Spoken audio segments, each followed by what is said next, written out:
Hi guys! Ngayon ay hindi muna ako makeup artist, isa muna akong estudyante dito sa MMDC Aroseros Center.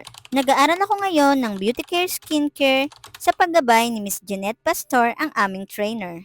Ngayon araw, ang activity namin is facial cleansing. Sa totoo lang, bilang makeup artist, konektado to sa dapat kong matutunan. At laking pasasalamat ko kasi may ganitong programa ang gobyerno ng Maynila. Kaya tara, samahan niyo ko bilang estudyante ng Beauty Care Skincare. Sobrang swerte lang namin na si Miss Ja ang trainer namin. Very hands-on siya sa amin. Pwede kang magtanong kahit paulit-ulit ang haba ng pasensya niyan. Isa sa mga tinuro niya sa amin ang step-by-step procedure, materials and tools na dapat namin gamitin at ang pinaka-importante, yung client safety and well-being.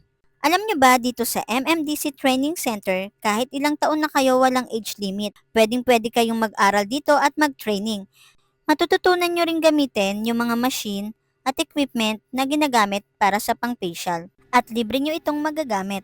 Ituturo sa inyo ang traditional facial cleansing hanggang sa modern facial cleansing. Pati na rin yung benefits of facial cleansing and treatment.